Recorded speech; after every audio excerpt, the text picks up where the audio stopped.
Let's talk about the surgery then. So you were facing surgery at that point and you thought it was the best thing, but it doesn't necessarily make it easy to go through that. And obviously there's the impact upon you and your relationship. There's a lot of things to consider there.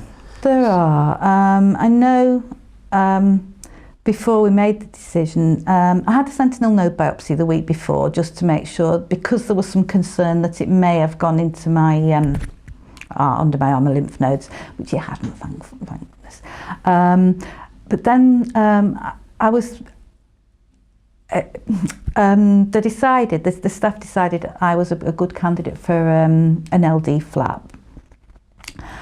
And even that, there were decisions to make within that, even though I'd chosen the type of reconstruction I was going to have, and I was going to have it all in one go, because I didn't need any adjuvant therapies. I wasn't looking at chemo or radiotherapy because the sentinel node biopsy results had come back as clear, which was a huge relief. I think that was the scariest part of the whole thing, waiting for those results.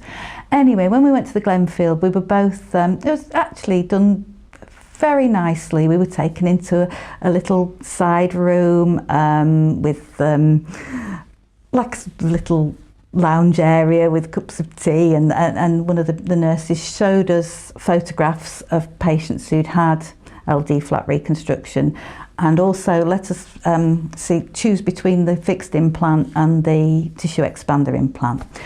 Now at that stage I was sort of advised, and I preferred the fixed implant. It seemed to give a more natural appearance, and although it was going to be quite a long operation in one go, I thought, no, we'll go for that. So I had, diagnosis was the 28th of March and I had my surgery on the 3rd of May. So there was a lot of decisions to be made within a very short period of time, and there was a bank holiday and the royal wedding in between. So, anyway, the operation was okay, although I did have a bleed and had to go back into surgery, but I was okay. But unfortunately, after about 3 weeks, I had a seroma build-up. I had a lot of problem with seroma, the fluid in my back, which had to be drained, which is a painless procedure. It's a bit of a hassle having to keep going to the Glenfield, but it doesn't hurt. I had quite a lot of fluid build-up at the front of my new breast, and the wound wasn't healing properly. And one day it sort of burst, which sounds horrendous. Again, painless, but a bit shocking. Phoned the ward, they said, come in immediately, and the outcome was I had to go back in the next day, because my surgeon, Miss Shakui, actually said, oh, I can see your implant. So she had to take it out, and I've had a tissue expander instead, which I've got now, and it's fine. Yeah, I think I would have preferred to have kept the fixed one, but you can't really tell. It's okay. Were there any other complications or issues after the surgery? After the surgery, no, I might never caused any problem at all. The little bit of pain with the sentinel node biopsy, but I'm sure a lot of patients would say the same thing.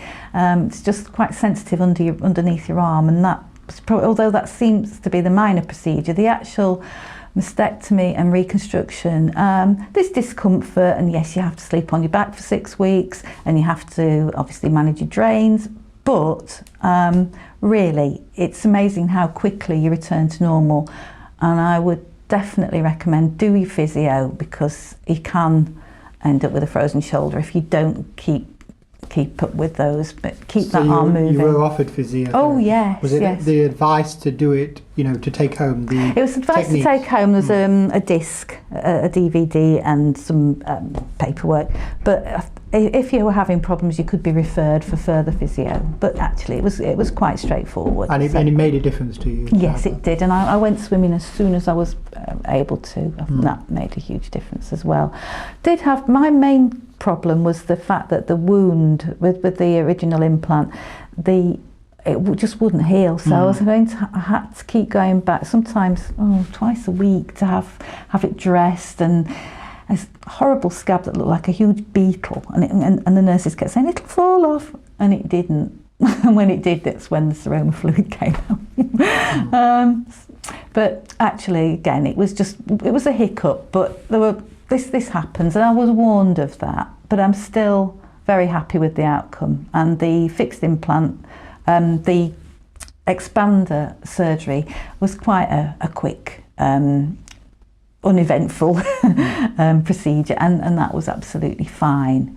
The only problem was, because the expander was slightly smaller, even though obviously it's filled with saline, and over time my good breast, my left breast, was a lot bigger, so I was asymmetrical, and I was self-conscious about that. He couldn't tell in clothes, but I knew, and so with my consultant we came to the decision that it would be sensible and in my best interests, emotionally as well as physically, to undergo a reduction and uplift on the left side, which I did in June 2012.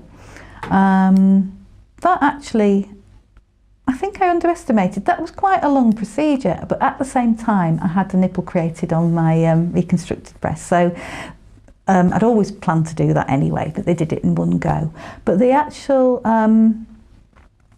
uplift and reduction was very painful after. I think I thought it would be quite sort of a bit of a walk in the park, but it really wasn't. It was very sore. But I'm very happy with the results. See, that's quite a few months on now, and I'm at the final stage of this whole journey now. I've got one nipple tattoo appointment left at the Royal Infirmary at the end of this month. So yeah, I'm nearly there. Now that's not something, the nipple tattoo is not something everybody's offered. And in some countries they're pioneering nipple conservation as well, where they preserve the nipple but remove the breast and then reattach the original nipple. So it is an important area. It is. What was your feeling about the cosmetic result as a whole and how things have turned out? I'm very happy, really, and I always liked my breasts. I always thought they were an asset. I wasn't somebody who wasn't bothered about them. I was thought, well, yeah, I was in the queue for those. So they were okay. So yeah, I'd always, when I'd heard about friends of friends having to go through mastectomies, I'd always thought, oh God, I couldn't do that. But actually, the thing is, when it's have this or potentially shorten your life, then you get on with it. That was very much my view, and helped by the fact that there have been so many wonderful advances in breast surgery in recent years. Even talking to people who went through it all 20 years ago, it's really come on in leaps and bounds, and excellent care. Can't praise the Glenfield unit enough. I thought they were absolutely brilliant. And the staff on Ward 23A, the levels of care were just second to none. And that's good. So yes, I feel that my experience, traumatic as it is, I have been able to move on, partly again because I am pleased with the cosmetic results. I go swimming. Now at the point, because I've got a nipple tattoo, that I don't go and hide in the private cubicles. I can quickly get dressed and think, well, I wouldn't flaunt it, but I'm not paranoid about it, which could have been. And friends who've seen the end result say, wow, you can hardly tell, it looks great. And so, yeah, because I'm 51 now, so I'm still reasonably young. And but again, it's not about age, it's about how you view yourself, and it's a very, very personal decision. I would certainly say in my case it's worked well, and I know a lot of other people who've been very happy with their reconstruction, but if you choose not to, or choose to have it at a later date, then that's also absolutely fine. I think sometimes people can be a bit judgmental about it, and I know I encountered in hospital somebody who was younger than me actually saying, oh, I wouldn't put myself through reconstruction, I'm just having the mastectomy. I'm feeling a bit hurt by that, and actually saying, well, no, it's my body and my decision, and you do what you want to do and I'll do. And so yeah, I think that's a good advice for people watching, that they should make their own decision. But people also need the information to be able to make a decision, and sometimes people don't know the options that are available. No, but obviously watching this will help. I do